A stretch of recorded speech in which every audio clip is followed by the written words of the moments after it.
At Thanksgiving dinner, my daughter-in-law left a card on the table. Family trip. Clean the house before we're back. Even the nanny went along. I simply smiled.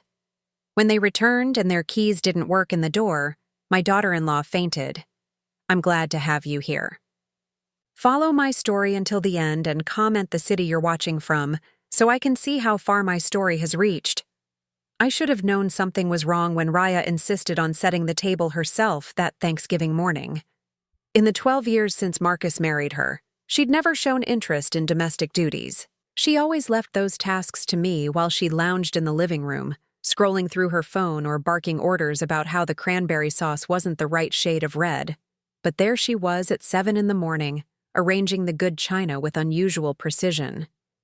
Her blonde hair was pulled back in a perfect bun, not a strand out of place, and she wore that cream-colored sweater that cost more than my monthly grocery budget. She kept glancing at me with a smile that didn't reach her eyes, the kind of expression that reminded me of a cat watching a mouse.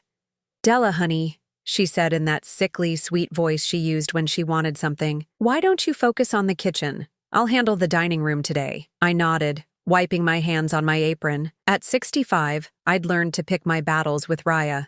The kitchen was my domain anyway, where I felt most comfortable preparing the Thanksgiving feast I'd been making for decades. The same recipes my mother taught me, the same traditions I'd passed down to Marcus when he was small. The turkey was golden brown, the stuffing perfectly seasoned, and the sweet potato casserole bubbling in the oven just the way Marcus loved it. This was supposed to be my day, the one time of year when the whole family gathered in the house that had been my home for 43 years. The house where I'd raised Marcus after his father died, working 2 jobs to keep us afloat, sacrificing everything to give him the life he deserved. Marcus arrived first with the children, Emma, 10, and little Jake, 7. They ran to me with genuine excitement, their faces lighting up when they saw me. Emma hugged my waist tight. "Grandma Della, we missed you so much." Those moments made everything worthwhile. I held them close, breathing in their innocence, their pure love that asked for nothing in return. They didn't care that I wore the same dress I'd had for 5 years, or that my hands were rough from years of work. They just loved me. "I missed you too, sweetheart," I whispered into Emma's hair. "Go wash up. Dinner will be ready soon." Raya's parents arrived next, followed by Marcus's Uncle Tom and his wife, the house filled with chatter and laughter, the kind of warm chaos that reminded me why I loved the holidays. For a brief moment, I allowed myself to feel that familiar warmth of being surrounded by family. We gathered around the dining room table, the one I'd bought with my first Christmas bonus 20 years ago. Marcus sat at the head, looking handsome in his button-down shirt, though I noticed the stress lines around his eyes that hadn't been there when he was younger. Raya positioned herself to his right, her posture perfect, her smile radiant as she played the role of the perfect wife and mother. I took my usual seat, the one closest to the kitchen so I could jump up to refill dishes or grab forgotten items. It had become my designated spot over the years, though I couldn't remember exactly when that happened. "Before we say grace," Raya announced, her voice carrying that theatrical quality she used when she wanted to be the center of attention, "I have a little surprise for everyone." She reached under her chair and pulled out an envelope, cream-colored to match her sweater.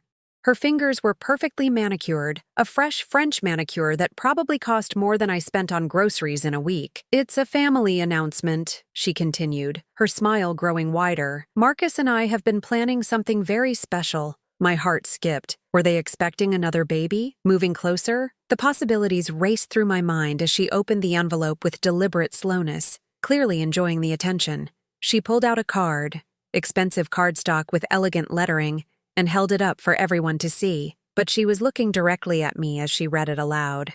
"Family vacation to Aruba. 10 days of sun, sand, and relaxation. We leave tomorrow morning, and we'll be back December 5th. The table erupted in excitement. Emma and Jake cheered. Uncle Tom congratulated Marcus on the generous gesture, and Raya's parents beamed with pride at their daughter's good fortune. But Raya wasn't finished. She reached into the envelope again and pulled out another card, this one smaller. Her eyes never left mine as she slid it across the table toward me. "And this one is for you, Della." My hands trembled slightly as I picked up the card. The silence around the table was deafening as I read the words printed in that same elegant script. House sitting duties. Deep clean all rooms. Organize closets. Tend to plants. Expected completion by December 5th. Thank you for your service. The word swam in front of my eyes. Service. Like I was hired help. Like I was the maid. Not the woman who had raised the man sitting at the head of this table. Not the grandmother of the children who were now looking at me with confusion. I don't understand, I whispered, my voice barely audible. Raya's smile turned predatory. Well, someone needs to take care of the house while we're gone.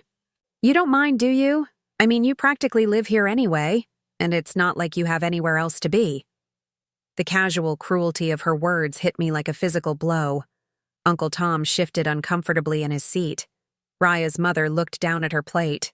Even Marcus seemed stunned, though he said nothing to defend me. Even the babysitter is coming with us, Raya continued, her voice light and cheerful as if she were discussing the weather. The kids are so excited to have Sarah along. It'll be like one big happy family vacation. One big happy family. Without me. I looked around the table at the faces I'd known and loved for years. Some avoided my eyes. Others looked genuinely uncomfortable, but no one spoke up. No one said this was wrong. No one pointed out that I was being treated like hired help in my own home. Grandma Della? Emma's small voice cut through the silence.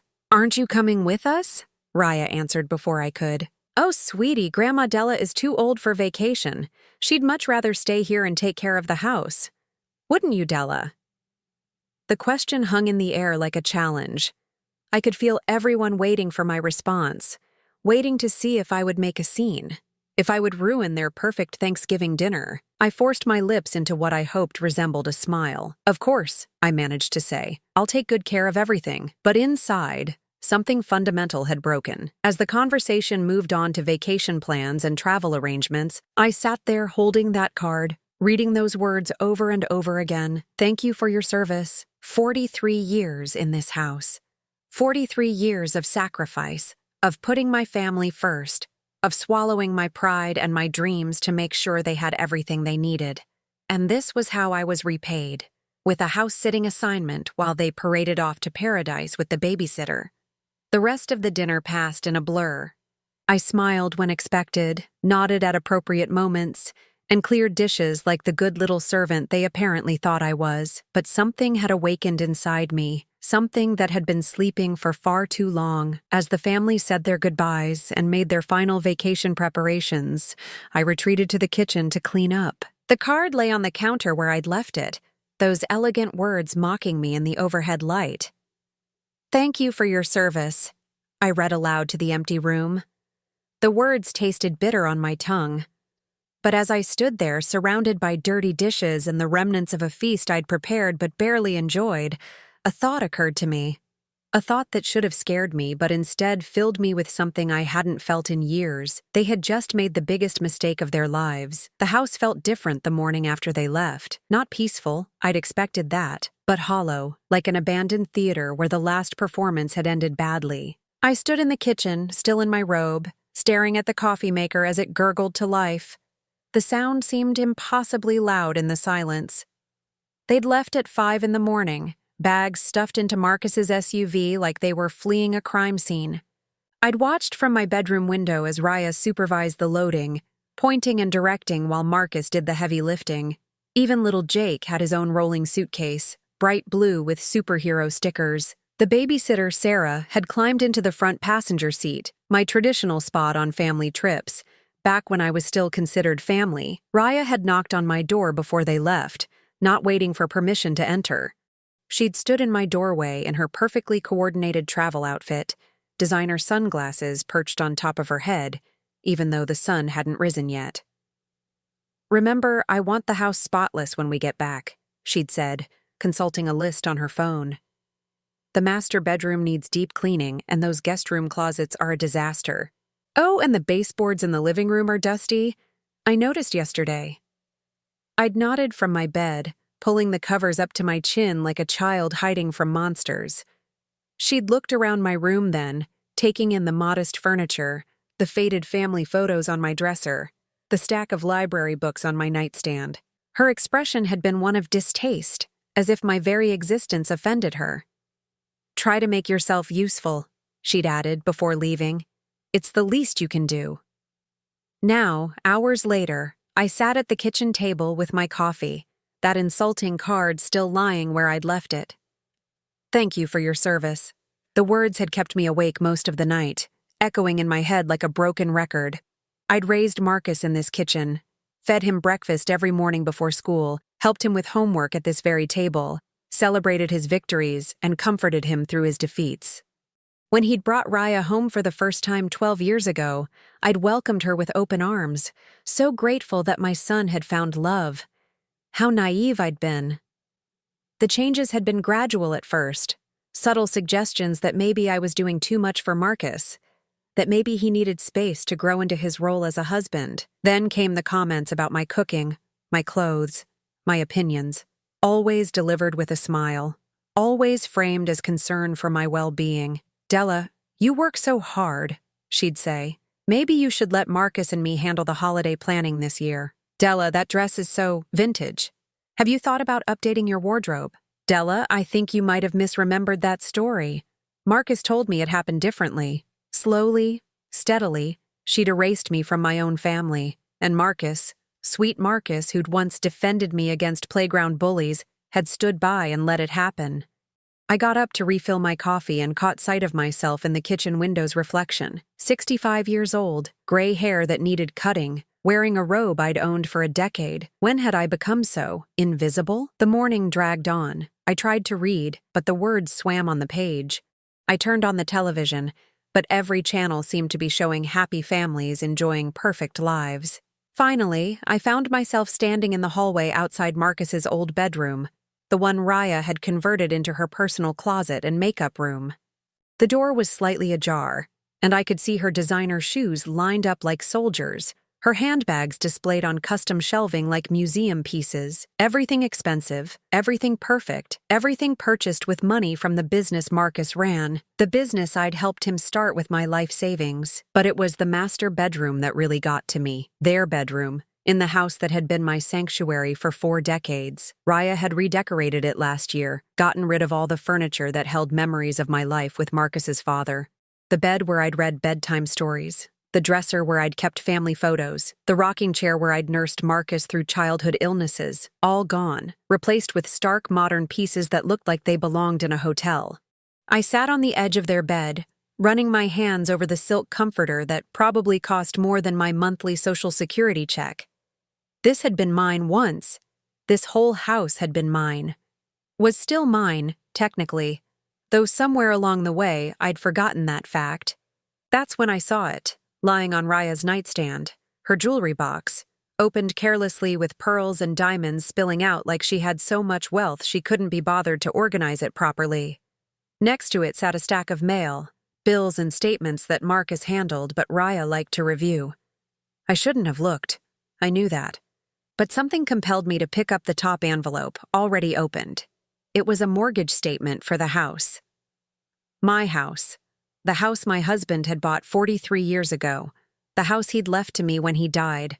The house I'd never transferred out of my name despite Marcus's various requests over the years. My hands shook as I read the details. They'd been making payments on a mortgage that didn't exist. For the past 5 years, Marcus had been sending monthly payments to a bank account that Raya had set up, thinking he was paying the mortgage on the house. But the house had been paid off 15 years ago. I'd used every penny of my husband's life insurance to eliminate that debt, determined that my son would inherit a home free and clear. The realization hit me like a physical blow. Raya had been stealing from her own husband, convincing him that they needed to make mortgage payments on a house that belonged to me. And Marcus, trusting and naive, had never questioned it. I sank into the chair by their bedroom window, the mortgage statement clutched in my trembling hands. Below me, the garden I'd tended for decades stretched out in the afternoon sun.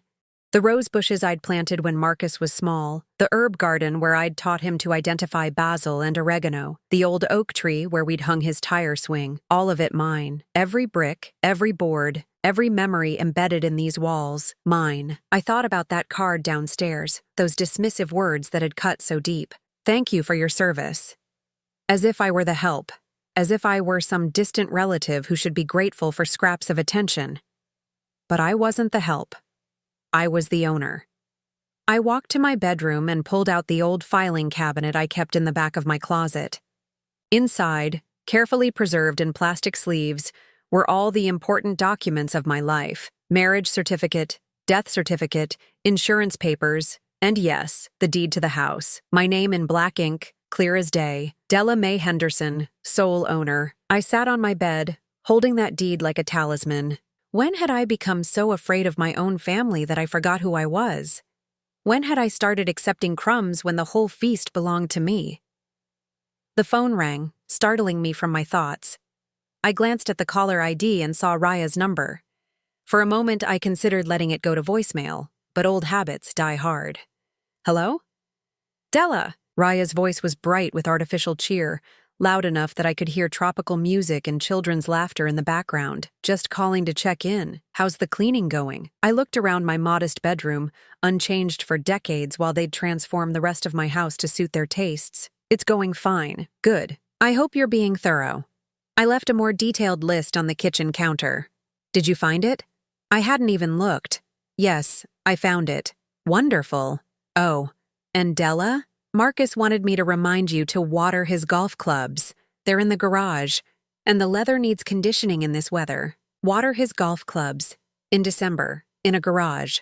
The request was so absurd I almost laughed. Almost. Of course, I said instead. Great. We're having such a wonderful time. The kids are at the beach with Sarah right now, and Marcus and I are about to have couples massages. It's exactly what we needed. A break from all the stress at home. The stress at home, meaning me. I'm glad you're enjoying yourselves, I managed. We are. Okay, I need to run. My massage appointment is in 5 minutes. Make sure you get those baseboards, Della. They were really quite dusty. The line went dead. I sat there holding the phone, staring at the deed in my other hand. 43 years of memories in this house. 43 years of love and sacrifice and putting everyone else's needs before my own. And this was what it had earned me. Orders to clean baseboards and water golf clubs while they lived it up in paradise. But as I sat there in the growing darkness of my bedroom, something shifted inside me. Something that had been dormant for too long, buried under years of making myself smaller and smaller to accommodate other people's comfort. I stood up, smoothed down my robe, and walked to the kitchen. Raya's detailed cleaning list sat on the counter, 3 pages long, written in her perfect handwriting. Room-by-room instructions, down to scrubbing behind the toilets and organizing the spice rack alphabetically. I picked up the list, read it once more, then walked to the fireplace in the living room. The fire I'd lit that morning was still burning low, just glowing embers now.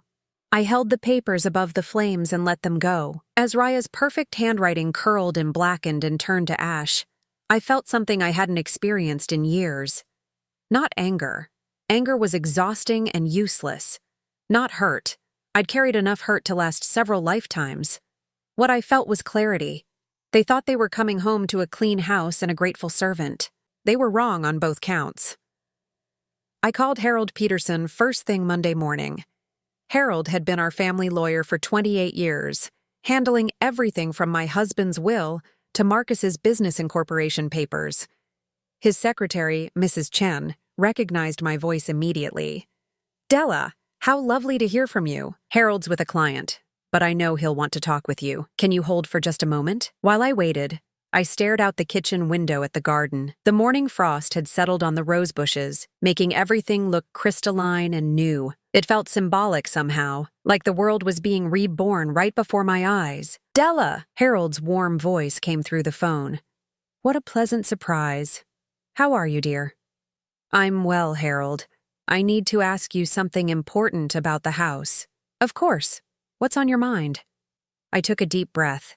If I wanted to change the locks on my property, legally speaking, what would I need to do? There was a pause. Well, as the property owner, you have every right to change locks, install security systems, whatever you feel is necessary. Is everything all right? Has there been a break-in? No break-in, but I want to make sure I understand my rights. Marcus and his family have been living here, but the deed is still in my name, correct? Absolutely. We discussed transferring it several times over the years, but you never signed the papers. The property remains entirely yours. Della, is something wrong? I could hear the concern in his voice. Harold had known me since Marcus was in high school. He'd seen me struggle through my husband's illness, watched me work multiple jobs to keep us afloat, witnessed my quiet strength through decades of challenges. Nothing's wrong, I said, and for the first time in years, I meant it. I'm just reclaiming what's mine. I see. Harold was quiet for a moment. Would you like me to prepare any documentation? Perhaps a formal notice of changes in living arrangements? That would be helpful. How quickly could you have something ready? I could have papers drawn up by tomorrow afternoon. But Della, are you sure about this? I know how much your family means to you. I looked around the kitchen. At the cabinet doors Raya had complained were outdated. At the countertops she'd said needed replacing. At the breakfast nook where she'd humiliated me just days ago. My family means everything to me, Harold. That's exactly why I'm doing this. After hanging up with Harold, I drove to town for the first time in months. I'd gotten into the habit of staying home, of making myself smaller and smaller to avoid Raya's criticisms about my appearance, my choices, my very existence. But today felt different. My first stop was Miller's Hardware, where old Pete Miller had been selling locks and keys for 40 years. He looked up from his newspaper when I walked in, his weathered face breaking into a genuine smile. Della Henderson! Haven't seen you in a dog's age. How have you been? I've been better, Pete, but I'm working on that.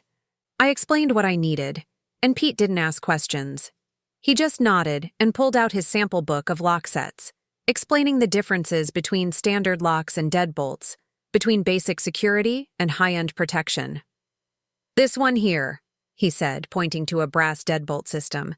This is what I'd put on my own house. Solid construction, pick-resistant, and it comes with 5 keys, so you can control who has access. 5 keys. I thought about that as Pete rang up my purchase.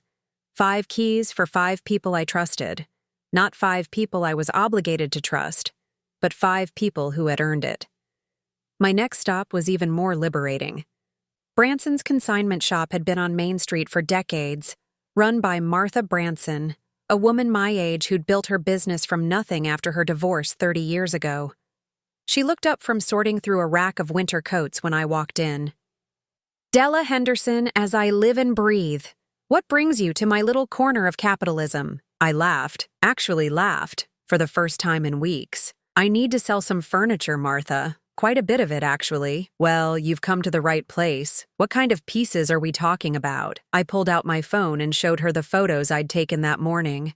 Raya's precious living room set, the one she'd insisted on buying last year despite my protests about the cost. The formal dining room furniture that no one ever used except for company, because Raya said the kitchen table was too casual for proper meals. The guest bedroom set that stayed perpetually pristine because Raya discouraged visitors. Martha whistled low. This is high-end stuff, Della. Where did you get furniture like this? It was purchased for my house, but I've decided it doesn't suit me anymore. Martha's eyes sharpened. She'd been in business long enough to read between the lines, and she'd probably heard the town gossip about how Raya treated me. Small towns had few secrets. I can give you good money for pieces like this, she said carefully. But are you sure? Some of these look practically new. I'm sure. How quickly could you arrange pickup? For furniture this nice? I can have my boys there tomorrow morning if you want. That afternoon, I drove to every furniture store within 50 miles, looking for pieces that spoke to me. Not to some idealized version of what a proper house should look like, but to me. The woman who'd raised a son in this house, who'd tended gardens and cooked countless meals and created a home with her own hands and heart. I found a comfortable sectional sofa in soft blue fabric, the kind you could curl up on with a book without worrying about wrinkles. I bought a dining table made of reclaimed wood, scarred and imperfect and beautiful, with chairs that looked like they belonged in a farmhouse kitchen. I selected a bedroom set that was sturdy and simple, nothing fancy, but mine. The delivery truck started arriving Wednesday morning. Out went Raya's sterile perfection, and in came furniture that invited you to sit, to stay, to be comfortable. I rearranged everything, putting my favorite reading chair by the window where the morning light was best, setting up the kitchen table so I could watch the birds at the feeder while I ate breakfast. But the most satisfying moment came when I hung my photographs back up. The ones Raya had deemed too personal for common areas, the ones she'd banished to my bedroom to make room for her abstract art that meant nothing to anyone. Pictures of Marcus as a baby, of my husband and me on our wedding day, of 3 generations of family holidays and birthdays and ordinary Tuesday afternoons that had meant everything. Each photo went back in its rightful place, reclaiming the walls of my house with memories of my life. Mrs. Patterson from next door came by Thursday afternoon with a casserole and curious eyes. "I saw all the delivery trucks," she said, craning her neck to see into the living room. "Spring cleaning in December?" "Something like that," I said, accepting the casserole with genuine gratitude. Mrs. Patterson had been bringing me food for months, ever since she'd noticed how thin I'd gotten. She'd never said anything directly, but her kindness hadn't gone unnoticed. "It looks lovely," she said, and I could hear the approval in her voice. "Very. You." "Yes," I thought as I closed the door behind her. "Very me." That evening, I sat in my new living room with a cup of tea and the latest mystery novel from the library. The house felt different now, lighter somehow. The furniture invited relaxation instead of demanding perfection. The photos on the walls told stories instead of trying to impress visitors. The very air seemed easier to breathe. My phone buzzed with a text from Raya. Just a photo of the family on the beach, everyone tanned and smiling, with the caption, "Wish you were here," followed by a laughing emoji. But I didn't wish I was there. For the first time in years, I was exactly where I wanted to be. I deleted the message without responding and returned to my book. Tomorrow, Harold would deliver the papers. Tomorrow, the new reality would begin. But tonight, I was home. Really, truly home, in a way I hadn't been for years. Outside, the wind picked up, rattling the windows and shaking the bare branches of the oak tree. A storm was coming. I could feel it in the air. But I wasn't afraid. My house was solid, built to weather whatever came its way. Just like me. I settled deeper into my new sofa, pulled the soft throw blanket over my legs and smiled. Let the storm come. I was ready for it. I heard the car doors slamming at 10:37 on Sunday morning. From my position at the kitchen table, where I sat reading the newspaper with my second cup of coffee, I could see Marcus's SUV in the driveway through the window. They were back from paradise, tanned and rested, and probably expecting to find their house sparkling clean and their live-in servant grateful for their return. The front door handle rattled, then rattled again, more forcefully. "That's weird," I heard Marcus say, his voice muffled through the door. "My key's not working." "Try it again." Raya's voice was sharp with irritation. "Maybe you're using the wrong one." More rattling.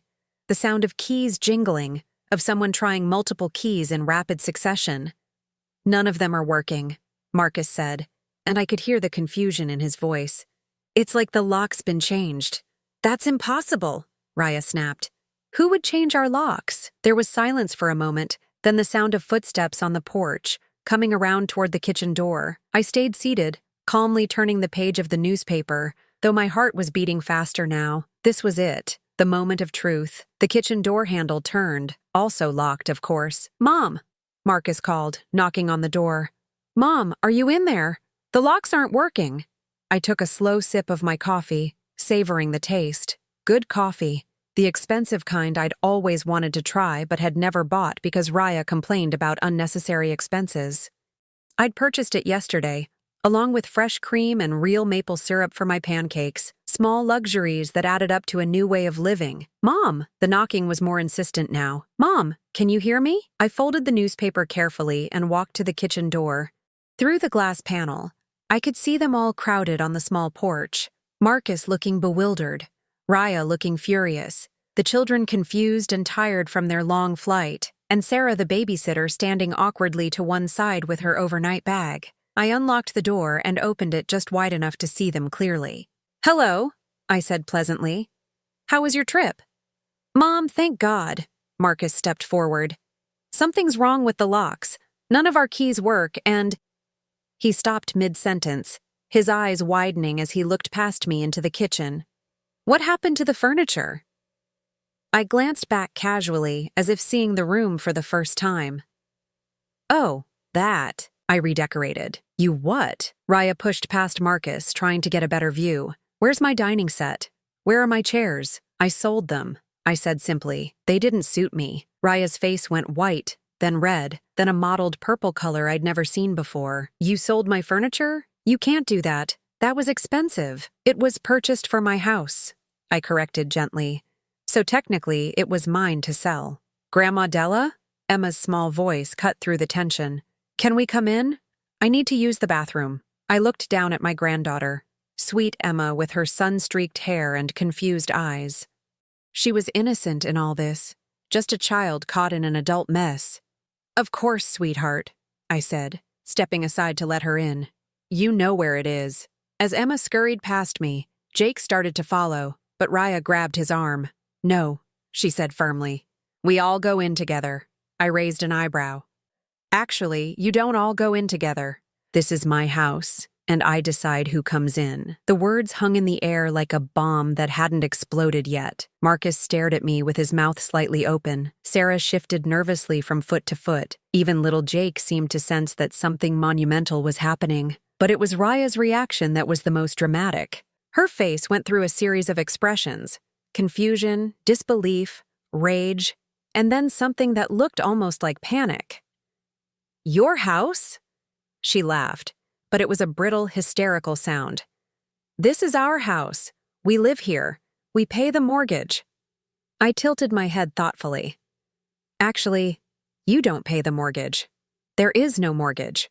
This house was paid off 15 years ago. Marcus frowned. That's not possible. I write a check every month to a bank account your wife set up. I finished for him. Harold Peterson explained it all to me when I had him research the mortgage payments. Quite creative, actually. You've been paying rent to live in my house, except the money's been going into your wife's private account instead of to me. The silence that followed was deafening. I could see Marcus's mind working, processing what I'd just said, trying to make sense of it. Raya, meanwhile, looked like she might be sick. That's not— She started, then stopped. You don't understand? I understand perfectly, I said calmly. I understand that you've been stealing from your own husband while treating me like hired help in my own home. I understand that you convinced my son to pay for a mortgage that doesn't exist while you humiliated me at my own table. Marcus was staring at Raya now, and she was staring at the ground. The pieces were falling into place for him, and I could see the moment when he understood the full scope of what had been happening. Raya, he said quietly, is this true? She looked up at him, her eyes wide and desperate. Marcus, you don't understand. I was trying to help. I was saving the money for us, for our future. You were stealing, he said flatly. From me, from my mother. I wasn't stealing. Raya's voice rose to a near shriek. I was protecting our interests. Your mother doesn't need this house. She's old. She should be in a retirement home anyway. We're young. We have children. We deserve— She stopped abruptly, realizing what she'd just said, but it was too late. The words were out there, hanging in the air like toxic smoke. Marcus looked at her as if seeing her for the first time. We deserve what, Raya? To steal from my mother? To treat her like a servant in her own home? That's not what That's exactly what you meant. His voice was cold now, colder than I'd ever heard it. You thought you could push her out, take over her house, and she'd just— What? Disappear? Raya's composure cracked completely. She spun toward me, her face twisted with fury. This is your fault. You turned him against me. You're a bitter old woman who can't stand to see other people happy. I looked at her for a long moment, this woman who had made my life miserable for 12 years, who had systematically tried to erase me from my own family. And I felt nothing. No anger, no hurt, no satisfaction. Just a deep, abiding peace. I didn't turn him against you, Raya, I said quietly. You did that all by yourself. That's when she fainted. It happened so suddenly that no one was prepared for it. One moment she was standing there screaming at me, and the next she was crumpling to the porch floor like a marionette with cut strings. Sarah gasped and stepped back. Jake started crying. Marcus just stood there staring down at his unconscious wife. "Well," I said, stepping back into my kitchen, "I suppose you'd better call an ambulance." But Marcus wasn't looking at Raya anymore. He was looking at me, and his eyes were full of something I hadn't seen in years. Respect. "Mom," he said softly. "I'm so sorry." I nodded acknowledgement but didn't respond. Sorry was a start, but it wasn't enough. Not yet. "Can we talk?" he asked. After we deal with this situation?" I looked at him, my son, the little boy I'd raised with such hope and love, who had grown into a man who'd allowed his wife to abuse his mother for years. He looked smaller now, diminished somehow, as if the revelation of Raya's deception had physically shrunk him. "We can talk," I said finally, "but not today. Today you need to figure out where you're going to stay." His face fell. "Mom, please. We don't have anywhere else to go." "You have money," I pointed out. "All that money Raya's been stealing from you. I'm sure she can afford a hotel until you sort things out." Marcus opened his mouth to argue, then closed it again. He looked down at his wife, who was starting to stir on the porch floor, then back at me.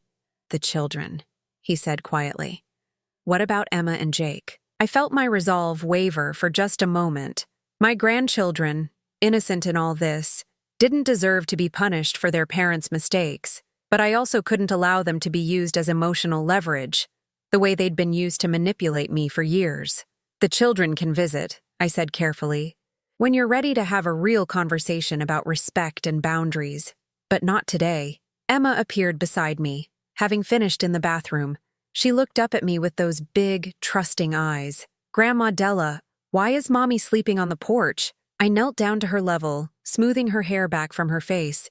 "Your mommy just got a little overwhelmed, sweetheart. She'll be fine." "Are we not living here anymore?" she asked, and I could hear the fear in her small voice. I chose my words carefully. "Your house arrangements are going to change, honey, but that doesn't mean I love you any less. You'll always be my granddaughter no matter where you live." She hugged me then, fierce and tight, and I held her close, breathing in her little girl scent of sunshine and bubblegum. When I looked up, I saw Marcus watching us with tears in his eyes. By the time the paramedics arrived, Raya was conscious but hysterical.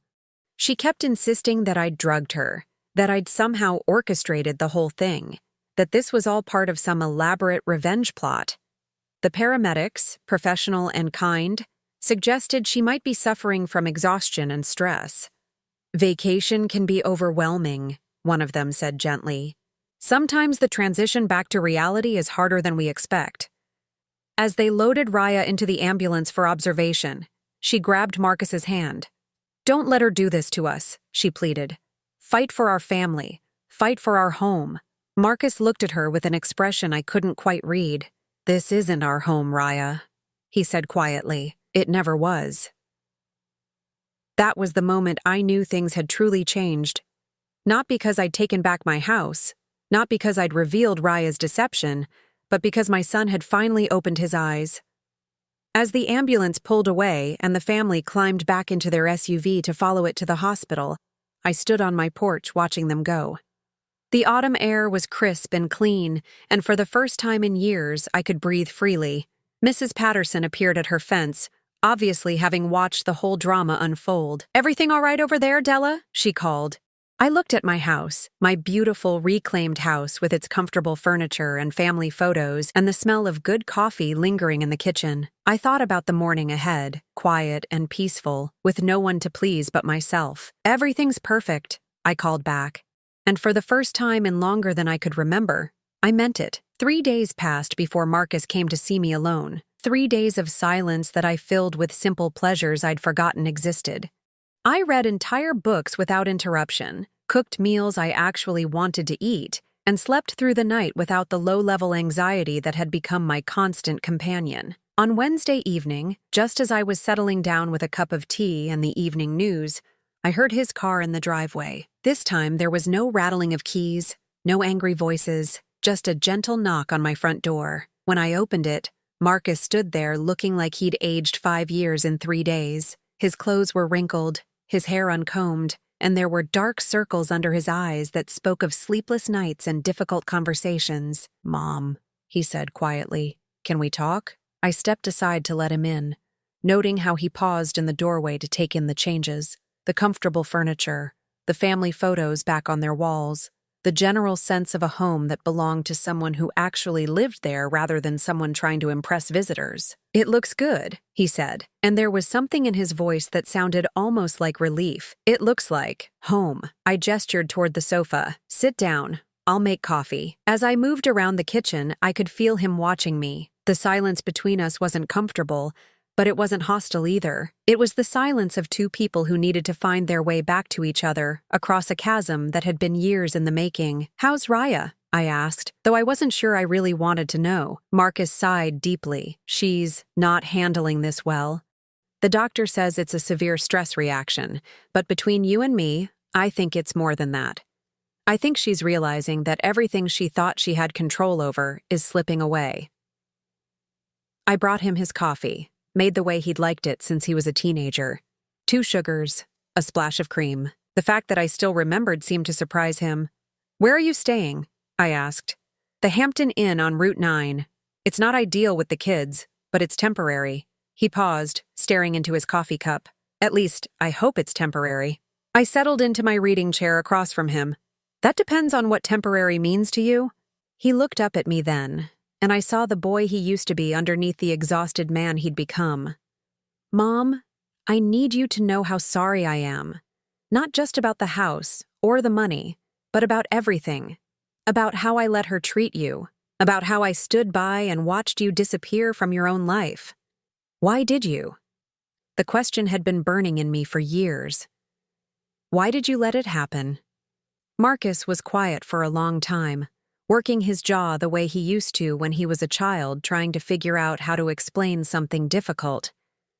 "At first, I thought she was just particular. You know? She had opinions about how things should be done, and I figured that was normal for newlyweds. Everyone has to adjust." He set his coffee cup down with shaking hands. "Then it became about keeping the peace. Every time I stood up for you, we'd have these terrible fights. She'd cry, tell me I was choosing my mother over my wife, make me feel guilty for not supporting her. I knew that pattern. The tears, the guilt, the way abusers turn their victims into accomplices. And then," Marcus continued, his voice getting quieter, "I started believing her. She was so confident, so sure of herself. When she said you were too involved in our lives, when she said you needed to learn boundaries, when she said you were holding me back from growing up, I started thinking maybe she was right. The admission hung between us like a confession in church. She made me feel like loving you was a weakness," he said, and his voice cracked on the words, "like being close to my mother was something to be ashamed of." I felt tears prick at my eyes, but they weren't tears of sadness. They were tears of recognition, of finally hearing my son acknowledge what I'd known but couldn't prove for so many years. "The money," I said carefully. "How long has that been going on?" Marcus laughed bitterly. 5 years. 5 years of me writing checks for a mortgage that didn't exist, and I never questioned it. She handled all the finances, said it was easier that way. I was so busy with work, so tired when I came home, I just trusted her. What will you do now? He looked around the room again, at the photos of his childhood, at the comfortable furniture that invited relaxation instead of demanding perfection. I don't know. I've been thinking about that for 3 days straight, and I honestly don't know. What do you want to do? The question seemed to surprise him. What do I want? Yes, not what you should do, not what's expected of you, not what will cause the least conflict. What do you want? He was quiet again, thinking. Outside, I could hear Mrs. Patterson's dog barking at something in the yard, the normal sounds of a neighborhood settling into evening. I want my kids to know their grandmother, he said finally. Really know her. Not just see her on holidays when their mother remembers to be polite. I want them to learn to cook from you the way I did. I want Emma to hear your stories about when I was little, and I want Jake to help you in the garden next spring. He paused, looking directly at me. And I want to remember who I was before I spent 12 years trying to be someone else's version of a good husband. What about Raya? The question I'd been avoiding. The one that would determine everything else. Marcus stared at his hands. She's threatening to take the kids if I don't fight you on the house. Says she'll prove you're an unfit grandmother, that you're too old to be around children unsupervised. His voice hardened. She's also threatening to claim I abused her, that the stress of living with you drove her to steal the money as some kind of survival mechanism. I felt a chill run through me. Do you think she'll follow through? I think Raya will do whatever she has to do to get what she wants. And what she wants is this house, your money, and complete control over the family narrative. He looked up at me with something that might have been resolve, but I'm not going to let her have any of those things. The simple statement carried more weight than a dozen apologies. What does that mean, practically speaking? I asked. It means I'm filing for divorce. It means I'm going to fight for custody of my children, and I'm going to make sure they know the truth about what happened here. It means I'm going to pay back every penny she stole, with interest, and I'm going to make sure everyone knows that this house belongs to you, and always has. I studied his face, looking for signs that he was just telling me what I wanted to hear. But what I saw was determination, the same stubborn streak that had gotten him through childhood challenges and helped him build his business. That won't be easy, I said. No, it won't. She's already started calling my business associates, telling them I've had some kind of breakdown. She's been on social media painting herself as the victim of elder abuse, claiming you've manipulated me into turning against her. He managed a weak smile. But you know what? I don't care anymore. I'm tired of living in fear of what she might do or say. We sat in comfortable silence for a while, sipping our coffee and processing everything that had been said. Finally, Marcus spoke again. Mom, I need to ask you something, and I need you to be honest with me. I nodded. Do you think you can forgive me? Not right away. I know I don't deserve that. But eventually? Do you think we can find our way back to each other? I looked at my son, this man who had hurt me so deeply, but who was finally trying to make it right. I thought about the years of small humiliations, the slow erosion of my place in his life, the way I'd been made to feel like an intruder in my own family. But I also thought about the little boy who used to climb into my bed during thunderstorms, who brought me dandelions from the yard like they were roses, who told everyone at school that his mom was the smartest person in the world. You're already forgiven, I said, and meant it. But forgiveness doesn't mean forgetting. It doesn't mean going back to the way things were. I wouldn't want to go back, Marcus said quickly. I want to go forward. I want to build something new, something honest. Then that's what we'll do. He smiled then, the first real smile I'd seen from him in years. It transformed his face, made him look like my son again instead of a stranger wearing his skin. Can I ask you something else? He said. I nodded. When you changed those locks, when you sold the furniture, when you decided to take your house back, were you scared? I considered the question. Terrified, I admitted. But you know what I realized? I'd been scared for years. Scared of rocking the boat, scared of causing conflict, scared of being seen as the difficult mother-in-law. Fear was making all my decisions anyway. At least this way, I was scared while doing something that mattered to me. Marcus laughed, and it was a sound I'd missed more than I'd realized. That's the most badass thing I've ever heard you say. Language, I said automatically, then laughed too. We talked for another hour, making tentative plans for the future. Marcus would bring the children by this weekend, if that was all right with me. We would start slowly, rebuilding trust and establishing new boundaries. He would pay me rent for the mortgage money Raya had stolen, not because I needed it, but because it was the right thing to do. As he got ready to leave, Marcus paused at the door. Mom, that card Raya gave you at Thanksgiving, the one about house-sitting. What about it? I had no idea she was planning that. If I had known, I would have stopped it. I believed him. The Marcus I'd raised would never have intentionally humiliated me like that. The Marcus who had let it happen was a man who had lost himself in someone else's version of love. I know, I said. But, in a way, I'm grateful she did it. Grateful?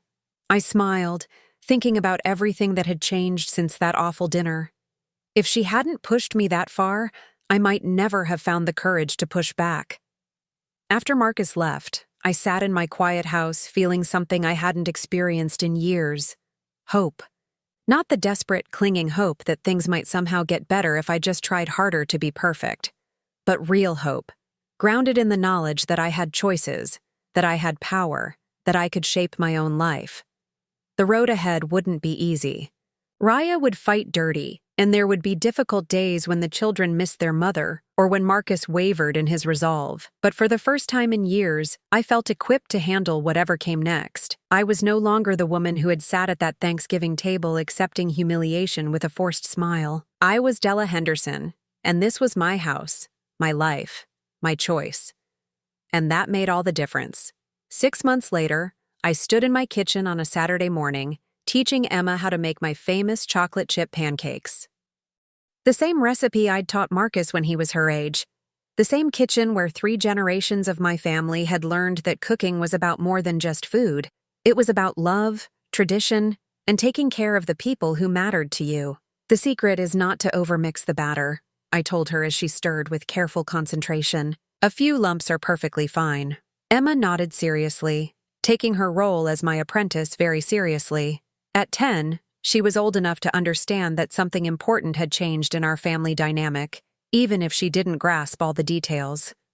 What she did understand was that she now got to spend every other weekend with Grandma Della, learning recipes and hearing stories and being loved without conditions.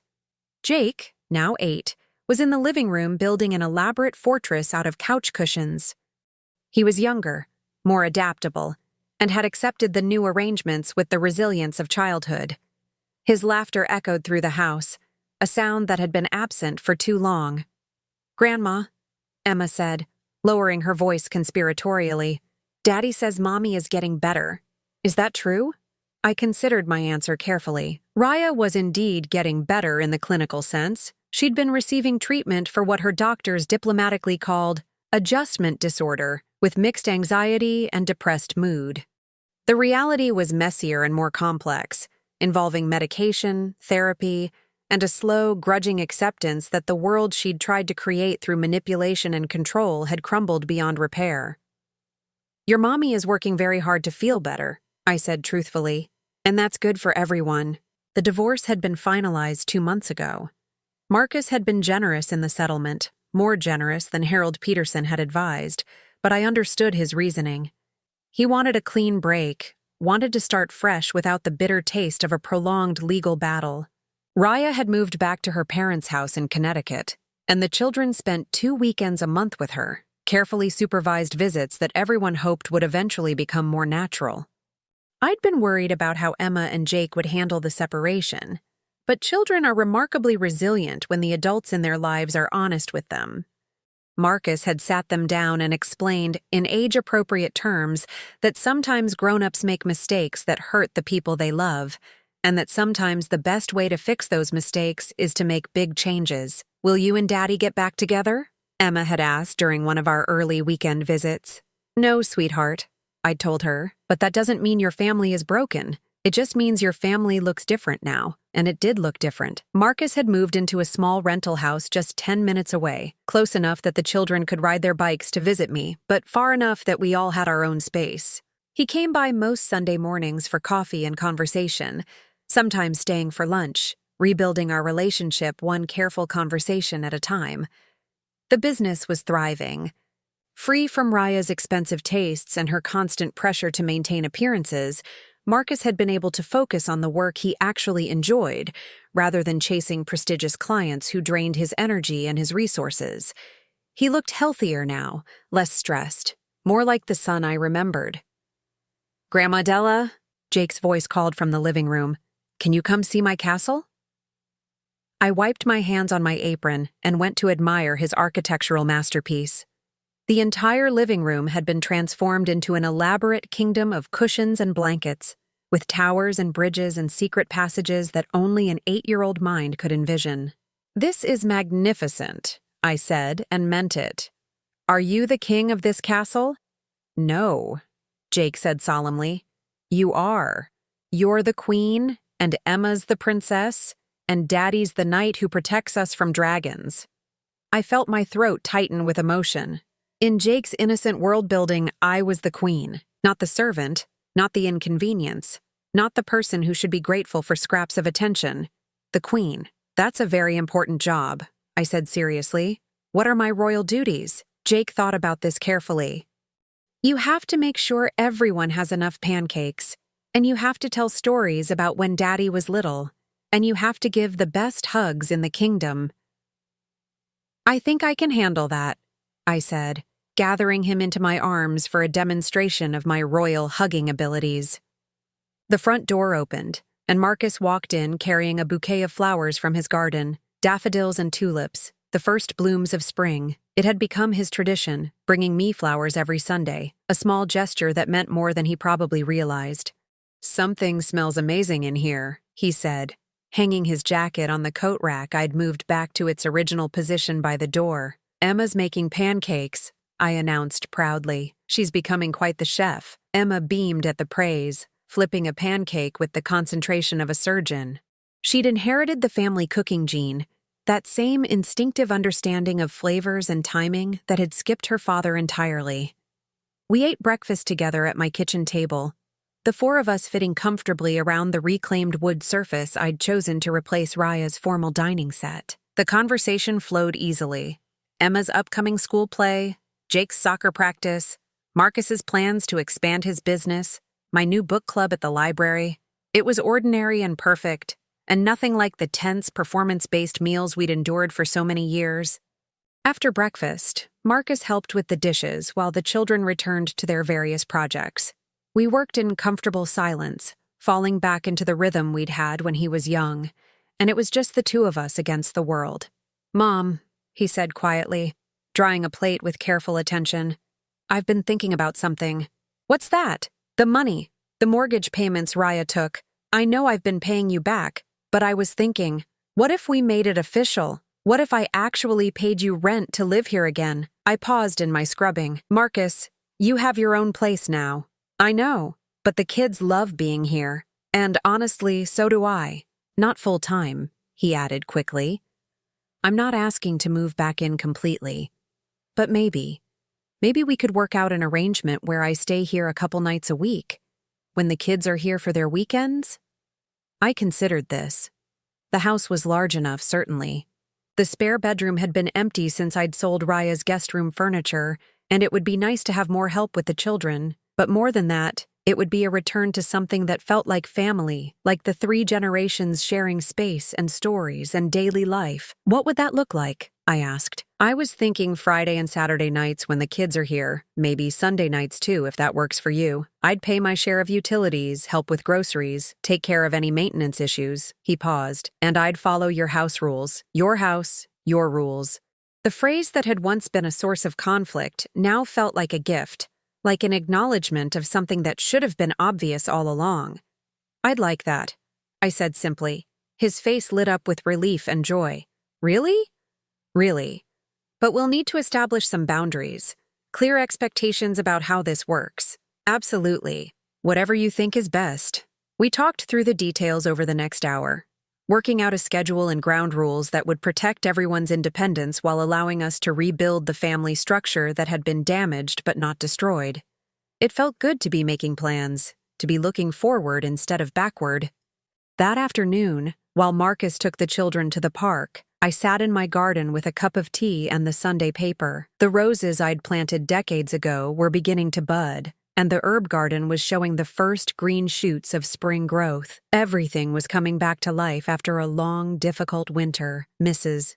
Patterson waved from her yard, where she was hanging laundry on the line she'd stubbornly maintained, despite her children's offers to buy her a modern dryer. "Beautiful day, isn't it?" she called. "Perfect," I called back, and meant it.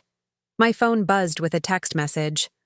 For just a moment, my stomach clenched with the old anxiety. For months after the confrontation, Raya had sent a steady stream of angry, manipulative messages trying to guilt me into giving up the house, promising revenge, threatening legal action that never materialized. But Harold Peterson had finally convinced her lawyer that harassment charges were a real possibility, and the messages had stopped. This text was from my daughter-in-law, Sandra, my older son David's wife, who lived across the country in Oregon. "Heard from Marcus about everything that's been happening. So proud of you for standing up for yourself. Can't wait to visit this summer and see the new and improved family dynamic. I smiled, typing back a quick response. David had been horrified when he'd learned the full story of what had been happening, full of apologies for not intervening, for not seeing what was right in front of him during his infrequent visits. But I'd forgiven him too, understanding that it's easier to see dysfunction from the inside than from 3,000 miles away. The sound of children's laughter drifted from the park down the street, where Marcus was pushing Jake on the swings while Emma practiced cartwheels in the grass. My family, different now, but stronger. Smaller, but more authentic. I thought about that terrible Thanksgiving dinner 6 months ago, about the humiliation I'd felt reading that card, about the woman I'd been then. Grateful for scraps, accepting cruelty as the price of family connection, making herself smaller and smaller to accommodate other people's comfort. That woman was gone, replaced by someone who knew her own worth, who understood that love without respect was not love at all, who had learned that the most important person to stand up for was herself. The house around me was quiet and peaceful, filled with furniture I'd chosen, decorated with memories I cherished, organized according to my preferences rather than someone else's vision of perfection. It was home in the truest sense of the word. Not just because I owned it legally, but because I inhabited it fully, without apology or compromise. As the sun began to set, painting the kitchen in golden light, I started planning the week ahead. Book club on Tuesday, lunch with an old friend on Wednesday, Emma's school play on Friday. Simple pleasures, but they were mine by choice rather than by default. Marcus and the children would be back soon, full of stories about their afternoon adventures, ready for dinner and homework and the comfortable chaos of family life. I would listen to their stories, help with math problems, tuck my grandchildren into beds in rooms that welcomed them without conditions. And later, after the children were asleep and Marcus had gone back to his own place, I would sit in my reading chair with a good book and a cup of tea, surrounded by the peace I had fought for and won. The card that had started it all was long gone, burned to ash in my fireplace months ago. But I would never forget its message, or the moment it had awakened something fierce and necessary inside me. Thank you for your service had been meant as an insult, a dismissal, a cruel reminder of my place in their hierarchy. Instead, it had become my liberation. Because I had served my family, my children, my own conscience, with dedication and love for decades. And I deserved better than being treated like hired help in my own home. Now I was serving myself, serving my own happiness and peace of mind and sense of dignity.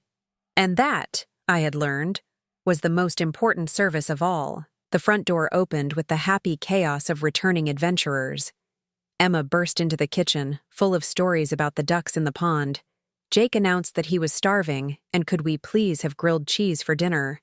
Marcus followed behind them, looking relaxed and content in a way I hadn't seen in years. "How was your afternoon, Mom?" he asked, the same question he'd asked every Sunday since we'd started rebuilding our relationship. "Perfect," I said, meaning it completely. Absolutely perfect. And as I started pulling ingredients from the refrigerator for grilled cheese and tomato soup, surrounded by the people who loved me and the home that truly belonged to me, I knew that I had finally, after 65 years, learned the most important lesson of all. I was enough. I had always been enough, and I would never, ever accept less than I deserved again. Now I'm curious about you who listened to my story. What would you do if you were in my place? Have you ever been through something similar? Comment below. And meanwhile, I'm leaving on the final screen 2 other stories that are channel favorites, and they will definitely surprise you. Thank you for watching until here.